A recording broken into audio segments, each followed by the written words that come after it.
तो बैठक बुला लेते हैं अभय दुबे आप लोग, और संपर्क ही नहीं साधा।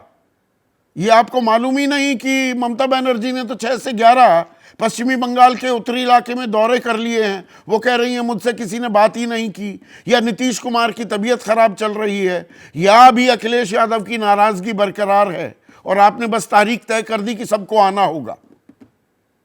हाँ, संदीप चौधरी जी, ममता जी ने स्वयं कहा कि मुझे निमंत्रण होता तो मैं जरूर आती।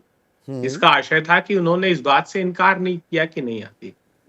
निमंत्रण 6 तारीख का ममता जी से बात करने से पहले ही अगर पत्रकारों ने पूछा तो उन्होंने स्वाभाविक है यही जवाब देना था।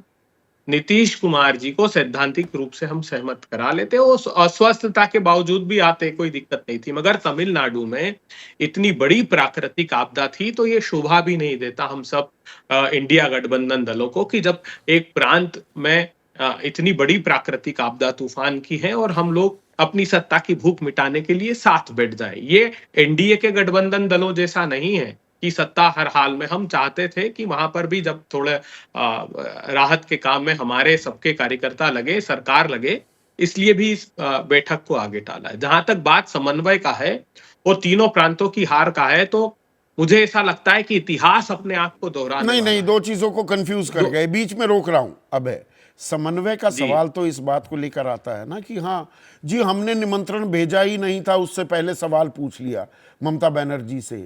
तो समन्वय का प्ले क्या होता है, कोऑर्डिनेशन का मतलब क्या होता है कि आप सबसे संपर्क में हैं या नहीं, या जो संजय राउत बात कह रहे हैं, या जो कुणाल घोष तृणमूल कांग्रेस के प्रवक्ता हैं जमींदार शब्द का इस्तेमाल कर रहे हैं कि जमींदार वाली मानसिकता छोड़नी होगी कांग्रेस को, कि जमींदार साहब ने बुलाया तो बंधुआ मजदूर दौड़ा चला आया।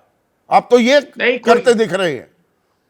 कोई जमींदारी की मानसिकता कांग्रेस पार्टी की पहले से नहीं रही है। जमींदारों के खिलाफ लड़कर हमने अपनी पार्टी बनाई है।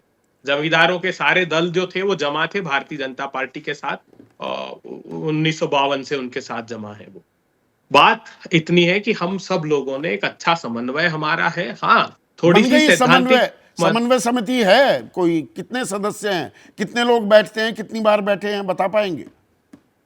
अभी आपने तो 23 जून, 17, 18 जुलाई और 31 सितंबर आपने खुद 3 तिथियों का उल्लेख किया है। 3 बार हम लोग बैठे हैं और विश्वास समन्वय समिति बननी थी।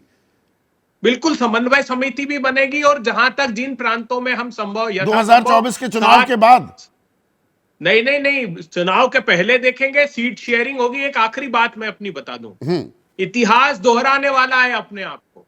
यही परिस्थितियां 2003 में बनी थी, मध्य प्रदेश, छत्तीसगढ़, राजस्थान। हम लोग हारे थे और हारे भी इतने व्यापक तरीके से जैसे आज भारतीय जनता पार्टी 150 सीटें इनको राजस्थान में मिली थी, 50 इनको छत्तीसगढ़ में मिली थी, 171 सीटें मध्य प्रदेश में मिली थी। हारे नहीं थे, मतलब जीते थे, बीजेपी जीती थी। सुन लीजिए ना, हाँ। सुन लीजिए, बीजेपी की कह रहा हूं मैं। उसके बावजूद हम अटल बिहारी जैसी टावरिंग पर्सनालिटी से 2004 का चुनाव जीते।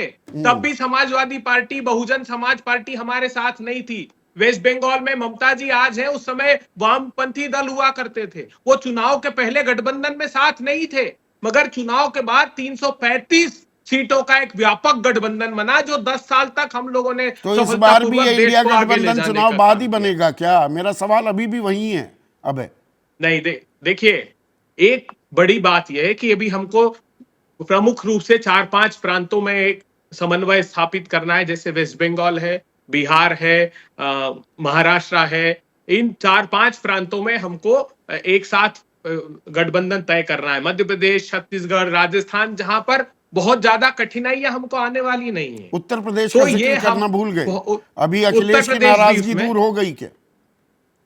नहीं, उत्तर प्रदेश भी उसमें शामिल है। उत्तर प्रदेश भी शामिल है। दक्षिण भारत के प्रांतों का नेचर अलग है, जहां से भारतीय जनता पार्टी पूरी तरह बाहर हो चुकी है। और मैं विश्वास दिलाता हूं कि यह तात्कालिक प्रभाव में जो लाडली बहना योजना का पैसा ट्रांसफर हुआ है, या महतारी योजना का जो छत्तीसगढ़ में इन्होंने किया है, नहीं तो इतनी एंटी इनकम्बेंसी थी कि 12 वरिष्ठ मंत्री हार गए इनके। ये एंटी इनकम्बेंसी 18 सालों की थी। लेकिन अब देश, हम एक बड़ी उपलब्धि इन चुनाव में यह हुई है कि राहुल गांधी ने नैरेटिव प्रधानमंत्री का बदल दिया। वो रेवड़ियों से गारंटियों पर आ गए। क्योंकि राहुल गांधी जी ने कहा कि मैं अपनी बहनों को 500 रुपए में गैस का सिलेंडर दूंगा, 1500 प्रधानमंत्री रुपए मोदी खाते कह रहे में हैं मोदी ट्रांसफर की करूंगा। गारंटी ही गारंटी है, यानी कि भरोसा हम पर है, विपक्ष पर वो नहीं। तो कल तक तो रेवड़ियां बता रहे थे प्रधानमंत्री जी कि ओल्ड पेंशन स्कीम रेवड़ी है, गैस के सिलेंडर के फिर देश भर में करते ना दाम 500 रुपए, 450 रुपए। हमने तो ये बहुत बड़ी उपलब्धि है कि मजबूरी में ही सही प्रधानमंत्री जी को गारंटियों पे आना पड़ा। असली में तो गारंटी धन्ना सेठों की थी उनकी, जिनकी 12-12 लाख करोड़ रुपए की नेटवर्थ हो गई है। जैसे ही घड़ी का काटा दोपहर 2:30 पे आए, बबीता जी का दिल सास बहू साजिश के लिए मचल जाए। और ये है इनकी बहू, पूरे दिन ऑफिस की टेंशन हो जाए गॉन जब ये करें अपना फेवरेट शो फ्री टाइम पे ऑन। इनकी तरह आप भी देखिए अपना फेवरेट शो अपने टाइम पर और डाउनलोड कीजिए एबीपी लाइव ऐप अपने स्मार्ट टीवी पर।